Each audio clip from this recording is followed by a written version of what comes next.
20 minute 20 खबर में आपका बहुत बहुत स्वागत है। मैं हूं आप सबके साथ प्रियंका राय।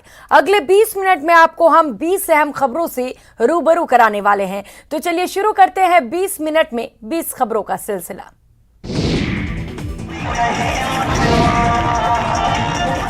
सजा हुआ गणेश पंडाल, भक्तों की भीड़ लगी है और इनके बीच भगवान हनुमान की वेशभूषा में सजा ये युवक जो अपनी भक्ति में लीन होकर थिरक रहा है।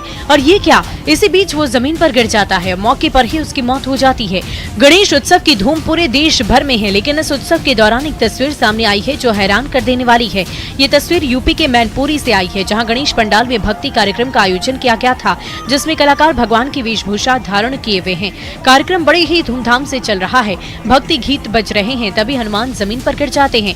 एक पल तो लोग कुछ समझ ही नहीं पाते, लेकिन जब काफी देर तक युवक के शरीर में हरकत नहीं होती, तब कुछ लोग दौड़े जाते हैं और युवक को अस्पताल ले जाया जाता है, लेकिन डॉक्टर ने उसे मृत घोषित कर दिया।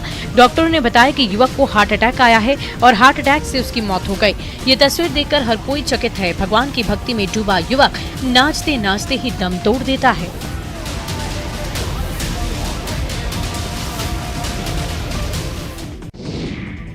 राजस्थान रोडवेज का निजीकरण नहीं होगा। परिवहन मंत्री बृजेंद्र ओला ने इस बात से साफ इनकार किया है और कहा है कि बस अड्डों का अधिग्रहण नहीं होगा और रोडवेज बसों को आर्थिक सहायता दी जाएगी। दरअसल रोडवेज कर्मियों को आशंका है कि प्रदेश सरकार रोडवेज का निजीकरण करने जा रही है और इसके लिए सरकार ने अधिकारियों की नियुक्ति भी कर दी है। कर्मियों को ये भी लगता है कि मौजूदा बस अड्डों को भी निजी हाथों में सौंप दिया जाएगा। इसे रोकने के लिए रोडवेज कर्मी लगातार विरोध कर रहे हैं। उनका कहना है कि अगर सरकारी बस अड्डों पर निजी बसों को लाया गया तो एक बार फिर से बड़ा आंदोलन होगा और रोडवेज बसों का संचालन रोक दिया जाएगा। हालांकि अभी रोडवेज कर्मियों और परिवहन मंत्रालय के बीच वार्ता जारी है। चूरू जिले की तारानगर तहसील में लंपी से मरे हुए पशुओं को नहीं उठाने पर शनिवार की रात तारानगर के लोगों का गुस्सा फूट पड़ा। गुस्साए लोगों ने नगर पालिका के खिलाफ जमकर नारेबाजी करते हुए स्टेट हाईवे 36 को जाम कर दिया। आशापूर्ण हनुमान मंदिर के बालाजी गौ सेवा समिति में करीब 14 घंटे बाद भी जब मृत गौवंश नहीं उठाए गए तो रात के 12 बजे लोगों ने जाम लगा दिया। जाम के कारण रोड के दोनों ओर वाहनों की लंबी कतारें लग गयी। स्टेट हाईवे जाम की सूचना के बाद तारानगर पुलिस मौके पर पहुंची और लोगों को समझाने की कोशिश की। हालांकि लोग मानने को तैयार नहीं हुए थे। मामला बढ़ता देख नगर पालिका की टीम मृत पशु उठाने के लिए पहुंची, जिसके बाद पुलिस ने लोगों को समझाकर करीब 1 घंटे बाद जाम खुलवा दिया। पास में श्री बालाजी गौ सेवा समिति है, वहाँ सुबह से 2 गाय की मृत्यु हो गई है। हमने सभी नगर पालिका प्रशासन को सूचना दे दी, लेकिन अभी तक किसी ने उठाने के लिए नहीं आया। इसलिए बूंदी जिले के केशव राय पाटन इलाके में चंबल और मेज नदी ने भारी तबाही मचाई है। दोनों नदियों में आई बाढ़ ने जहां हजारों एकड़ की फसल चौपट कर दी है, वहीं कई लोगों के आशियाने उजाड़ दिए हैं। ऐसे में इलाके के लोगों की हालत ये है कि रहने को घर नहीं है, सोने को बिस्तर नहीं और खाने को दाना नहीं। जिले के खाकटा, काकरामेच, पाली, बांसवाड़ा, बगली, चाड़ंदा कई गांव बदहाल हो चुके हैं। जिन फसलों को खून पसीने की मेहनत कर उगाया था वो बाढ़ के पानी में पूरी तरह चौपट हो चुकी हैं। फसलों की हालत देखकर अन्नदाताओं की आंखें पथरा गई हैं। फसल तो फसल, बाढ़ ने ऐसी तबाही मचाई कि आशियाना भी छीन लिया। मजबूरन लोग टीन टप्पर लगाकर किसी तरह दिन काट रहे हैं। खेत बर्बाद हो चुके हैं, आशियाने उजड़ चुके हैं। ऐसे में लोगों को अब सिर्फ सरकार से मदद की उम्मीद है।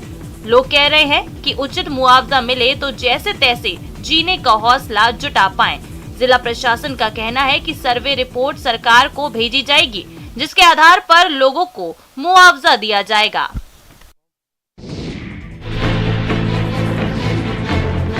भागलपुर में गंगा का कहर अब शिक्षा के मंदिर पर भी दिखने लगा है।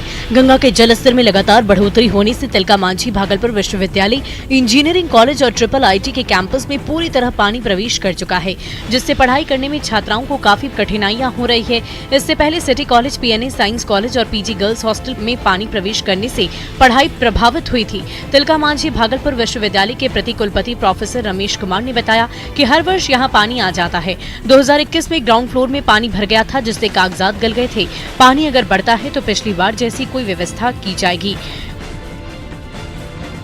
वहीं ट्रिपल आईटी के निदेशक प्रोफेसर अरविंद चौबे ने बताया कि हॉस्टलों में पानी प्रवेश नहीं किया है, पानी हॉस्टल के बाहर है, परेशानी नहीं है। गंगा के बढ़ते जलस्तर से पहले तो दियारा क्षेत्रों में परेशानी हो रही थी, पर अब बाढ़ का पानी शहरी इलाकों में प्रवेश करने लगा है। स्कूल कॉलेज की पढ़ाई भी प्रभावित हो रही है।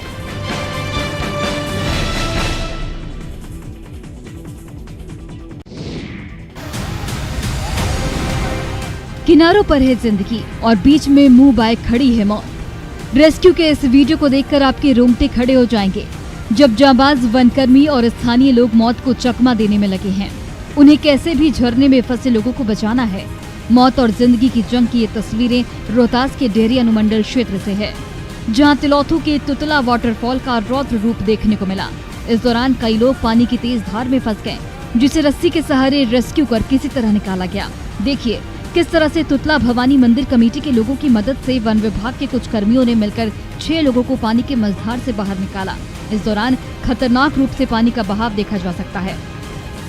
दरअसल कैमूर पहाड़ी पर मूसलाधार बारिश होने की वजह से तुतला वाटरफॉल ने मौत के झरने का रूप धारण कर लिया, जिसमें कई लोग फंस गए, लेकिन स्थानीय लोगों की दिलेरी से किसी तरह सभी को पानी से बाहर निकाला गया।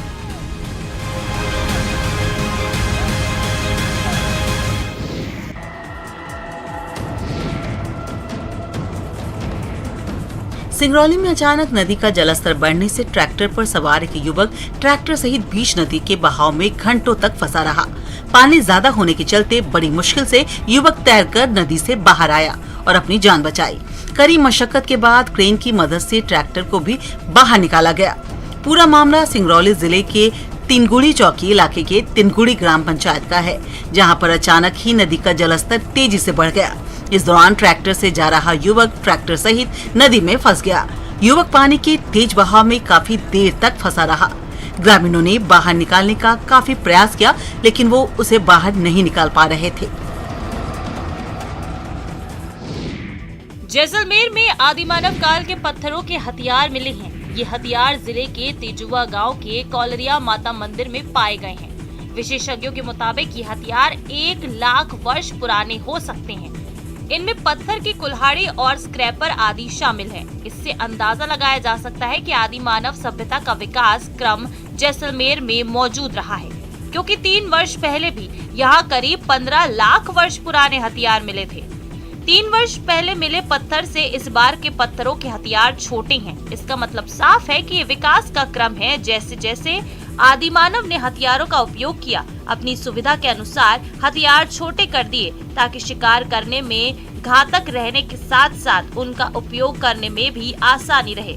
आदिमानव सभ्यता के विशेषज्ञ का दावा है कि यहाँ आदिमानव की गुफाएं भी मौजूद हैं। सलका से बोहा के पठारी भूभाग पर प्राचीन बस्तियों के प्रमाण देखने को मिलते हैं। गजराज के झुंड ने लगातार वन क्षेत्रों में उत्पात मचा रखा है। रामगढ़ में मांडू प्रखंड के लइयो दक्षिणी पंचायत में हाथियों का आतंक थमने का नाम ही नहीं ले रहा। यहाँ तितरमरवा टोली में रात 12 बजे 17 हाथियों का झुंड घुस आया। इससे लोग दहशत में रहे। हाथियों के झुंड ने सुबह 4 बजे तक उत्पात मचाया। इस दौरान खेतों में लगी मकई और धान की फसल को रौंद डाला, साथ ही सब्जी की फसल भी चट कर गए। इस दौरान ग्रामीण हाथियों को भगाने में जुटे रहे। पटाखे और रोशनी जलाकर किसी तरह ग्रामीणों ने हाथियों को भगाया। लइयो इलाके में पिछले 25 दिनों से हाथियों का उत्पात बदस्तूर जारी है। वन विभाग हाथियों को भगाने में नाकाम साबित हो रहा है। वहीं हाथियों के भय से ग्रामीण रतजगा करने को मजबूर हैं।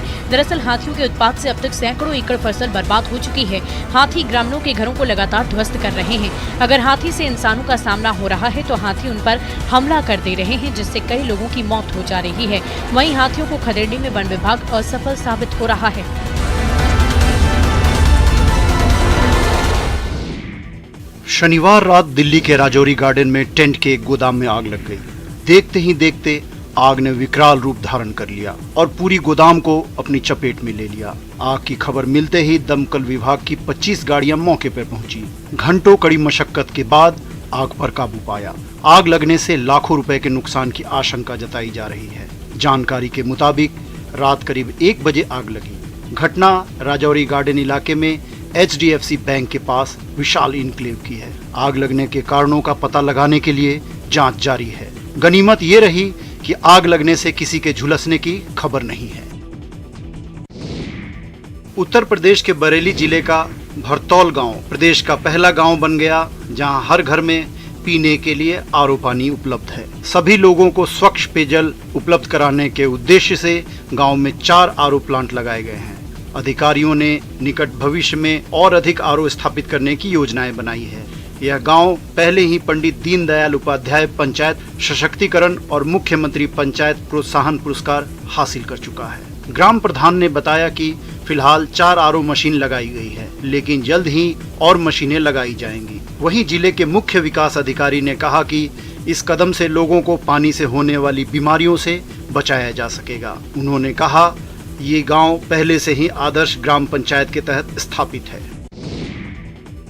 उत्तराखंड की केदार घाटी को प्लास्टिक मुक्त बनाने के लिए जिला प्रशासन ने एक अनोखी पहल शुरू की है। यहाँ देश में पहली बार डिजिटल QR कोड के माध्यम से केदारनाथ धाम को प्लास्टिक मुक्त बनाने की कवायद शुरू कर दी गई है। इसको सफल बनाने के लिए केदारनाथ धाम में फैल रही प्लास्टिक की बोतलों को एकत्र किया जा रहा है। वहीं जो श्रद्धालु QR कोड वाली प्लास्टिक की बोतल को वापस कर रहा है, उसे बोनस के रूप में 10 रुपए दिए जा रहे हैं। करीब 3 महीने पहले ही केदारनाथ धाम में पानी की बोतलों पर QR कोड लगाना शुरू कर दिया गया था।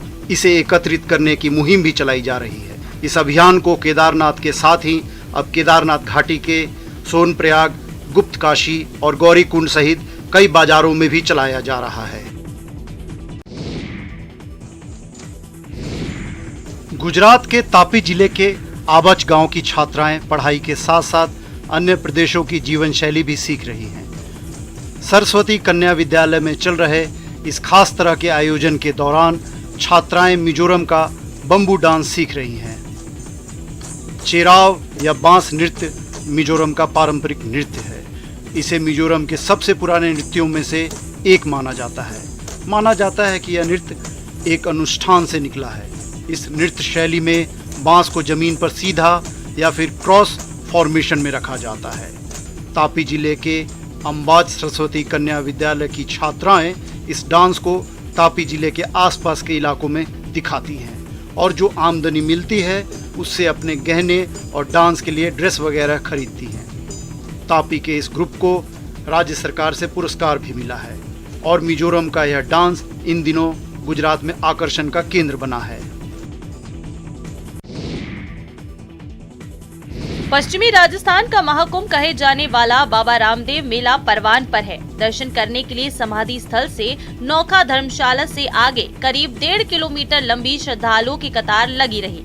भीड़ को देखते हुए बाबा रामदेव समाधि समिति और पुलिस प्रशासन की तरफ से सुरक्षा के माकूल प्रबंध किए गए। इस अवसर पर जोधपुर, पाली, जालौर, सिरोही, गंगानगर, घड़साना, करणपुर सहित उसके आसपास के स्थानों से बड़े बड़े संघ के दर्शन करने के लिए पहुंचे। श्रद्धालु अपने साथ कपड़े का घोड़ा लेकर भी आए। अष्टमी के दिन सासी समाज सहित अन्य समाजों के संघ परमाणु नगरी पोखरण पहुंचे। भक्त आपस में गुलाल लगाते नजर आए और साथ ही बाबा रामदेव के भजनों पर डीजे की धुन पर थिरकते हुए नजर आए। भीड़ को देखते हुए पुलिस प्रशासन की ओर से सुरक्षा के कड़े प्रबंध किए गए हैं।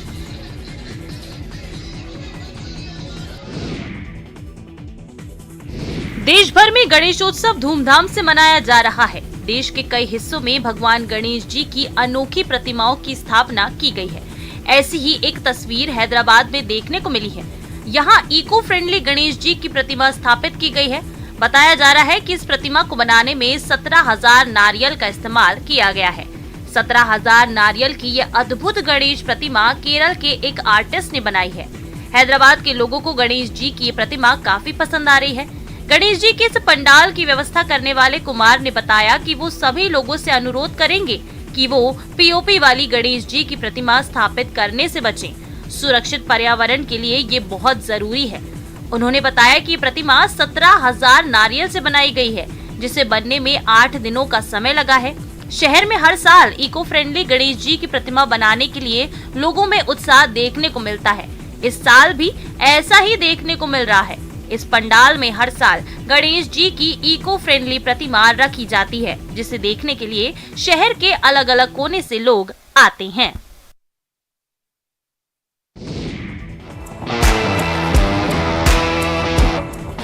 ग्वालियर में गणेश उत्सव को लेकर लोगों में काफी उत्साह देखा जा रहा है। ग्वालियर शहर में गली गली चौक चौराहों पर भगवान गणेश प्रतिमा की स्थापना की गई है। इस दौरान ग्वालियर में बच्चों का एक म्यूजिकल बैंड आकर्षण का केंद्र बना हुआ है।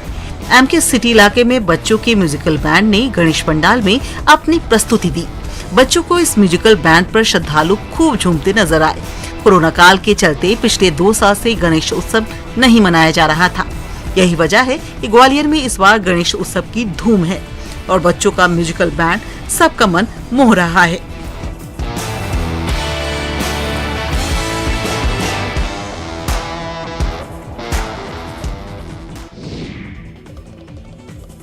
हिमाचल प्रदेश के चंबा जिला के भरमौर में मणि महेश यात्रा के शाही स्नान के बाद श्रद्धालुओं का एक बार फिर से ऐतिहासिक चौहान मैदान में पड़ाव लग चुका है। दरअसल ये लोग मणि महेश यात्रा में जाते समय भी इस चौगान मैदान में ही पहला पड़ाव लगाते हैं। रात्रि विश्राम के बाद आगे की यात्रा करते हैं। वापसी पर भी पहले इस मैदान के अंदर विश्राम करने के बाद अपने घरों को प्रस्थान करते हैं। चंबा का ऐतिहासिक चौगान मैदान भगवान शंकर के जयकारे और भजनों से गूंज उठा।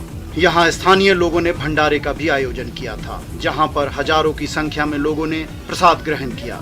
वैसे तो इस यात्रा के दौरान लोगों ने बड़े श्रद्धा और भाव से पवित्र डल झील में स्नान कर कैलाश पर्वत के दर्शन किए, तो वहीं उन्हें बहुत सी समस्याओं का भी सामना करना पड़ा। उन्होंने कहा कि जब वह जम्मू कश्मीर और हिमाचल की सीमा पर पहुंचे तो वहां पर उनके ठहरने के लिए उचित व्यवस्था नहीं की गई थी। अभी तक आप सभी ने कई सारे गणेश मंदिरों में भगवान गणेश के दर्शन किए होंगे, लेकिन मध्य प्रदेश के उज्जैन में एक अनोखा गणेश मंदिर है। ये मंदिर शमशान घाट में है, जहां भगवान गणेश की अत्यंत चमत्कारी और दुर्लभ प्रतिमा स्थापित है।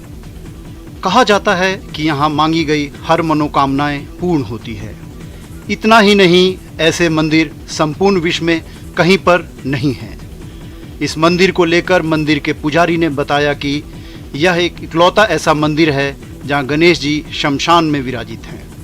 जी हां, चक्र तीर्थ शमशान घाट स्थित यह मंदिर विश्व का इकलौता मंदिर है। इस मंदिर में जो प्रतिमा स्थापित है वो 10 भुजाओं वाली है। ऐसे में भगवान गणेश के हाथों में अलग अलग 10 शक्तियां मौजूद हैं। कहा जाता है कि कोई भक्त 5 बुधवार तक इस मंदिर में गणपति जी के दर्शन करें और मनोकामनाएं मांगे तो वो पूर्ण होती हैं। इस मंदिर में देश विदेश से भक्त दर्शन करने के लिए आते हैं। खासकर गणेश उत्सव के दौरान इस मंदिर में श्रद्धालुओं का तांता लगा रहता है। राजधानी जयपुर में राधा अष्टमी का पर्व धूमधाम से मनाया गया। शहर के आराध्य देव गोविंद देव जी की मंदिर में राधा अष्टमी पर श्रद्धा और हर्षोल्लास देखने को मिला। मंदिर के महंत अंजन कुमार गोस्वामी ने मंगला झांकी की पूजा के बाद वृषभान दुलारी का 60 लीटर दूध, 40 किलो दही, 2 किलो घी, 5 किलो बूरा और 20 किलो शहद से अभिषेक किया। राधा रानी और श्री जी को नवीन पीत वस्त्र की पोशाक धारण कराकर नवीन अलंकरण धारण कराए गए। ठाकुर श्री जी का विशेष पुष्पों से श्रृंगार कर पंजीरी लड्डू, मावे की बर्फी और पंजीरी का भोग लगाया गया। इस मौके पर ठाकुर श्री जी को विशेष भोग की झांकी भी सजाई गई।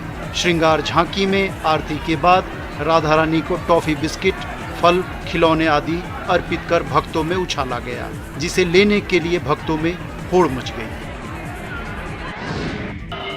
ब्रज मंडल में कान्हा की प्रियतमा राधा रानी का जन्मोत्सव बड़े ही धूमधाम से मनाया गया। बरसाना स्थित श्री जी मंदिर में सुबह 4 बजे हुए पंचामृत अभिषेक के साथ संपन्न हुए प्रकटोत्सव के साथ पूरे ब्रज में राधा के जन्मोत्सव की धूम रही। बरसाना कस्बा के ब्रह्मांचल पर्वत पर विराजमान श्री लाडली जी के प्रकटोत्सव को संपन्न कराने के लिए प्रशासन ने कई खास इंतजाम किए थे। पौराणिक मान्यताओं के अनुसार भाद्रपद शुक्ल पक्ष की अष्टमी को राधा अष्टमी का पर्व पूरे ब्रज में बड़े ही हर्षोल्लास के साथ मनाया जाता है। राधा अष्टमी के दिन श्रद्धालु बरसाना की ऊंची पहाड़ी पर स्थित गहवर वन की परिक्रमा करते हैं। शाम होते ही भजन कीर्तन के साथ उत्सव आरंभ हो जाता है। बरसाना के लोग गायन करते हैं। सुबह 4 बजे पुरोहितों ने विधि विधान और मंत्रोच्चारण के साथ सैकड़ों लीटर पंचामृत से करीब 1.5 घंटे तक राधा जी का अभिषेक किया। अभिषेक के दौरान पूरा मंदिर परिसर राधा रानी और लाडली लाल के जयकारों से गुंजायमान हो उठा। 20 मिनट 20 खबर में फिलहाल इतना ही। मुझे दीजिए इजाजत। नमस्कार।